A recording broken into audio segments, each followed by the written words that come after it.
શ્રી ગણેશાય નમઃ. શ્રી સરસ્વતય નમઃ. શ્રી ગુરુભ્યો નમઃ. ઓમ નમો ભગવતે વાસુદેવાય.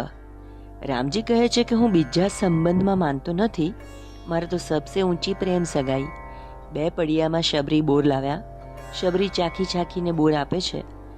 કદાચ બોર ખાટા ન અપાઈ જાય. અતિ પ્રેમમાં શબરીને ભાન નથી. રામજીએ શબરીના બહુ વખાણ કર્યા. પ્રેમમાં જ મીઠાશ છે. પ્રેમને કલંકિત ન કરો, ઈશ્વરને પ્રેમ કરો તો કેવળ ઈશ્વરને માટે જ પ્રેમ કરો. રામજી શબરીના બોર આરોગી ગયા.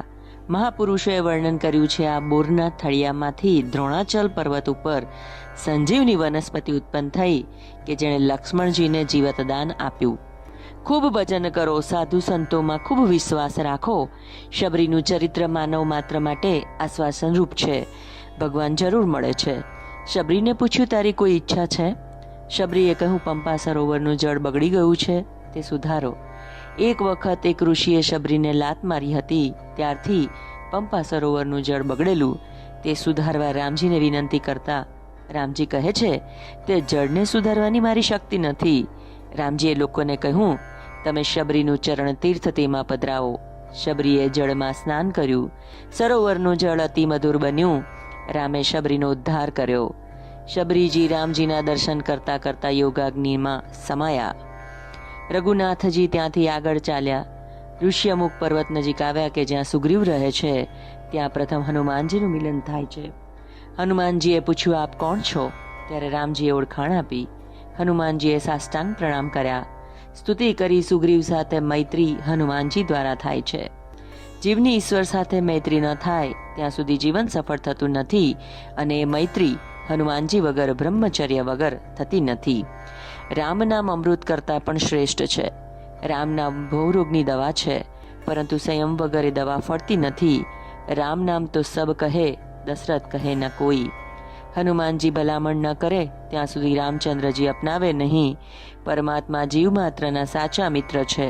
ઈશ્વર સાથે મૈત્રી કરે તો જીવન સફળ થાય છે. જગતનો મિત્ર બહુ તો આ લોકમાં સુખ આપશે, પરલોકમાં અંતકાળે તે સુખ આપી શકશે નહીં. જીવ ઈશ્વર સાથે મૈત્રી કરે તો ઈશ્વર તેને ઈશ્વર બનાવે છે. ઈશ્વર જીવને ઈશ્વર બનાવે છે. પરમાત્મા અતિશય ઉદાર છે. ઈશ્વર જીવને આપે છે ત્યારે આપવામાં સંકોચ કરતા નથી. જીવ આપે છે ત્યારે વિચાર કરીને આપે છે. પોતાના માટે થોડુંક રાખી પછી જીવ બીજાને આપે છે. પોતાને માટે કાંઈક રહેવું જોઈએ એવા વિચાર વગર ઈશ્વર આપે છે. પરમાત્મા સાથે મૈત્રી કરો. ઈશ્વર સાથે મૈત્રી તે જ કરી શકશે જે કામની દોસ્તી છોડશે. કામ અને કૃષ્ણ, રાવણ અને રામ સાથે રહી શકે નહીં. રામજીએ સુગ્રીવ સાથે મૈત્રી કરી. સુગ્રીવને હનુમાને અપનાવેલા, તેથી રામજીએ પણ તેમને પોતાના મિત્ર માન્યા છે. હનુમાનજી બ્રહ્મચર્યનું સ્વરૂપ છે. બ્રહ્મચર્ય અને ધર્મ મર્યાદા પાળે તો રામ રાજ્યની માફક ડાક્ટર, વકીલની જરૂર ન પડે. હનુમાનજી જેને ન અપનાવે તેને રામ મિત્ર માને નહીં. પરમાત્મા સાથે પ્રેમ ન થાય તો જીવન સુંદર થઈ શકે નહીં. મનુષ્ય પ્રેમ કર્યા વગર રહી શકતો નથી. કોઈ પૈસા જોડે, કોઈ સ્ત્રીમાં, કોઈ બાળકો પર પ્રેમ કરે છે, પણ પ્રેમ કરવા લાયક એક પરમાત્મા છે. પરમાત્મા વિના બીજા કોઈ પણ સાથે કરેલો પ્રેમ પરિણામમાં જીવને રડાવે છે. જગત અપૂર્ણ છે, જીવ પણ અપૂર્ણ છે. જીવ પરિપૂર્ણ ત્યારે બને છે કે જ્યારે તે ઈશ્વર સાથે મૈત્રી કરે છે. પરમાત્મા સાથે મૈત્રી કરનાર જીવને પ્રભુ પૂર્ણ બનાવે છે. ઈશ્વર તેને મળે છે જે ઈશ્વરને પૂર્ણ પ્રેમ આપે છે.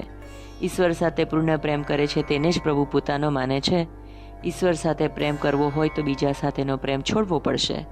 ધીરે ધીરે લૌકિક સ્નેહ છોડો તો પ્રભુ સાથે પૂર્ણ પ્રેમ થાય. આ પર્વત ઉપર વાનર રાજા સુગ્રીવ રહે છે, તેની સાથે મિત્રતા કરો, તે આપનો દાસ છે. રામ લક્ષ્મણ સુગ્રીવ પાસે આવ્યા. રામજીએ સુગ્રીવને પૂછ્યું કે તું કેમ દુઃખી છે? સુગ્રીવ કહે છે, મારા ભાઈ વાલીએ મને કાઢી મૂક્યો છે. વાલીએ મારું સર્વસ્વ હરી લીધું છે. મારી પત્નીનું પણ અપહરણ કર્યું છે.